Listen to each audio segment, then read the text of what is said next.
We have talked about the origin of the kingdom and why you are crazy about this kingdom. The next thing is, how relevant is the kingdom to any Christian at all on earth? Why should we follow the kingdom? Well, thank you very much for this powerful question.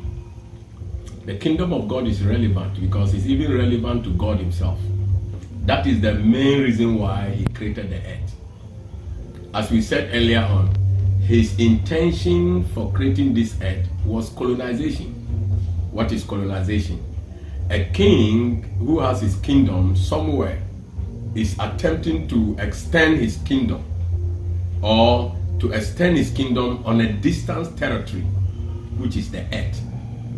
And what did he intend to do? He intended to bring the administration of his kingdom to this place, the likeness of his kingdom to this earth, which is the territory he has built, with his children being in charge. Okay, so the kingdom of God is what makes the living life of a human being relevant. Without the kingdom of God, a human being is a dead and useless human being. Because why are you here? You were here because they put you to be in charge. Look at what God said in the Genesis chapter 1 in the beginning, which was his intent. He said, let us make man in our own image. Let us. The government of God from his kingdom decided by governmental authority that let us make man in our own image. So their first intent is to make man in their own image. The second intent is let them have dominion. So the word dominion, as we said earlier on, is the same word kingdom. The word dominion, what does it mean? The word dominion means rulership, kingship, sovereignty, authority, management, leadership, taking control, cultivating, building, manufacturing. So God purposely created man to do this for him. And that is the most relevant thing God is expecting man to do. And that is the relevancy to man. That's what is relevant to man's life. With that dominion, with that kingdom, your life is empty and useless. That is why it is pitiful that the church missed the point. And the church is running in a big mess. What is the big mess? The church is running totally and completely under religious influence, or under what we call religion. Whereas God intended the church to run as a kingdom. And that is what it really meant. Kingdom means government and nation. That means God wants to establish his own nation. How can the owner of the earth not have his own nation? And people have made their own nations. People have created their own nation. The devil has created his own nation. Remember, Jesus met the devil and the devil told him, if you bow to me, I'll give you all these kingdoms. Look at this nonsense. The man who created his own kingdom now is being told by somebody, I'll give it to you. What does it mean? It means that the kingdoms of this earth belong to the devil. And Jesus didn't say you are a liar. Jesus didn't say, who are you to say that? Jesus kept quiet. And silence means consent. Why? It means Jesus knows that it is true. How did the devil get the kingdoms? Adam gave it to him. Adam mistakenly gave it to him. So man lost it to the devil. And God is sending Jesus, come and restore it back to man. So the relevancy of the kingdom is man's restitution or man's restoration. Without the kingdom, man is irrelevant. Man is not restored. So as a Christian, if you don't know the principles of the kingdom, you are just nothing but a religious person. And you end up where you will not be happy. You even live your life on earth suffering, not achieving. Now, how do we see this relevancy? Cast your mind back to the history of Egypt. Look at how Egypt was being tormented by God. But nothing happened to Goshen. Goshen was like a kingdom of God on the kingdom of this earth. Egypt was a kingdom by itself, and God had his little kingdom inside called Goshen, where the Israelites were living. all the dangers that happened to Egypt never touched Goshen.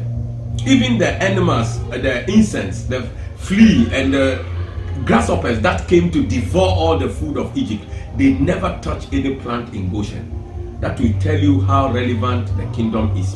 If we understand the kingdom, receive the kingdom, enter the kingdom, become the kingdom citizens, we will live even in this Ghana, how the economy is difficult, everything is tight, we will live comfortably, live economic freedom. Because we'll be living under the economy of God, under the economy of heaven, not the economy of Ghana anymore.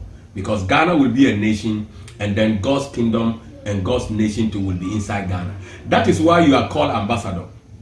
An ambassador is somebody living in another land. An ambassador is somebody living in another land, or some nation living in another nation, a nation or a citizen living in another nation. So you, a child of God, if you become kingdom citizen, then you will be a citizen of heaven living on earth, or a citizen of heaven living in the citizenship of Ghana, or the land of Ghana, or the territory of Ghana. That means our relevancy can affect Ghana. If Ghana sees that we are living okay, we are doing well, they will also want to do well. So that is where the nation all will surrender itself to become God's nation, God's kingdom, and we all will be living good. And that is the relevancy of the kingdom. So without the kingdom in your life as a Christian, you are just a useless religious person. That is why I kept on saying that religion gathers members, but the kingdom gathers citizens. So look out and join us who are citizens, because the kingdom makes up citizens. Very soon the citizenship will be thrown to everybody, and those who want to be will become, and they will learn the principles and learn it very well. That is why Jesus said the kingdom of God is within you. When you accept the kingdom and know the principles, then you build the kingdom within your inside body. And that is how the kingdom of God is relevant. It's relevant to you, it's relevant to your family, it's relevant to your community, it's relevant to the nation. Because if the nation begins to see the difference, that is why God said, I will do some things just to show people that I am Lord. His lordship, he will demonstrate it to people that accept his lordship. And when you accept his lordship, it means you no more own yourself. He owns you, because the Lord is the owner of whatever it is. That's why we call our house owners landlord. They own the house, they own the land. God also wants to be a Lord over your life, and that holds up the meaning and the significance of your life as a human being.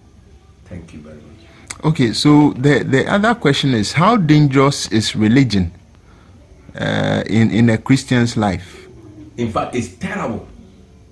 In fact, if you remain religious, you remain an enemy to God, because it is clearly stated in Luke 7:30 that the Pharisees and the lawyers rejected the counsel of the Lord.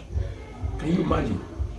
If you remain religious, it means you have remained in the place where you have decided to reject God. How can a man reject God and live? That's the most dangerous thing to do. So if you are a religious person, all you are is an enemy to God. And God calls them woe. That's why he said to them in Matthew 23 verse 13, that woe unto you, Pharisees and scribes, for you shut the kingdom to yourselves and shut it to other people. When you remain religious, what you have done to yourself is you have refused to enter the kingdom. And that is disastrous. When you don't enter the kingdom, you end up in hell. And that is the most dangerous thing and the most terrible thing that a man can ever think for himself. And that is the danger that is waiting us, that if we refuse to welcome the kingdom as Christians, God will gather the world to become kingdom citizens, and we the Christians will end up in another terrible place. God forbid. And that is why Jesus gave the parable of the royal feast, the parable of the feast, or the parable of the banquet, which he talked about. In that place, it stated clearly that Christians missed it. And I pray that that will not be our portion. That's why I am crazy about it, because I don't want anybody to be a victim of that parable. And its possibility is there. But if we take the responsibility, as I talk about the kingdom, you also welcome it, you embrace it. Together, we can win the world to come into the kingdom. That's what Jesus stated again, that except your righteousness exceeds that of the Pharisees, you cannot enter the kingdom. That quotation is terrible. So it means that we need to come out of Christianity, come out of this religion that we are doing, and go to the higher level, which is kingdom. That is why it is clear that religion makes you a member, but kingdom makes you a citizen. And with citizenship, you have authority. You have authority. As a citizen, you have authority. But as a member, you have no power. So you live a powerless life. You don't have control over your circumstances. But as a citizen, you have control over your circumstances. You will see people suffering, but you will be living comfortable. It happened before on earth, in Egypt. Goshen, they didn't suffer anything. The darkness that came into Egypt, it came minus Goshen. Meanwhile, Goshen is inside Egypt. Can you imagine? Darkness everywhere, and light was in Goshen. I want to see that happen. That's why I'm crazy about the kingdom. And I know with me and others, it will happen. And I pray that you'll be part of the others. Thank you very much. Okay, the next question is, what is the role of God, Jesus, and the Holy Spirit in this kingdom? Excellent. Their role is clear. That is why they decided that the Holy Ghost will remain on earth. The Holy Ghost remaining on earth represent God himself, represent Jesus himself. Remember, the Trinity is three aspects of God, but in one. The Trinity is not three gods. The Trinity is one God, Elohim. The Hebrew word Elohim means one, but they are many. One, but they are many. That's the meaning of the word Elohim. One, but they are many. So God had that form, and he decided that I, God, will remain the king up there, and I'll send the Son, who is the Word, to come and redeem the people that fell. And then when the Son finishes the redemption, he will come back, and together we will send the Holy Ghost to come and represent. So the Holy Ghost is like a governor. You know, when kings in this world extend a territory, they send a governor. Pilate was a governor in Palestine in the time of Jesus Christ. He was a governor representing the King Caesar of the Roman Empire or the Roman Kingdom. Okay? The word Caesar means Lord. So God is also Lord in heaven. And he has sent his governor, who is the Holy Ghost. So the Holy Ghost is the governor on earth. That is why they said he will live with us. You know, governors of kingdoms, when they come, they live with you. Okay? Until they are recalled. But the Holy Spirit will live with us until Jesus returns. And that is why we need to be busy with the kingdom. Because it is the kingdom that will bring Jesus Christ back. It is stated clear. So the Holy Ghost is the governor right now. And the King, God, and his Son are back to heaven. But they are represented by the Holy Ghost. And they are both in the Holy Ghost too. So that is what it is right now with the Holy Ghost and the Son and the Father. Okay, thank you.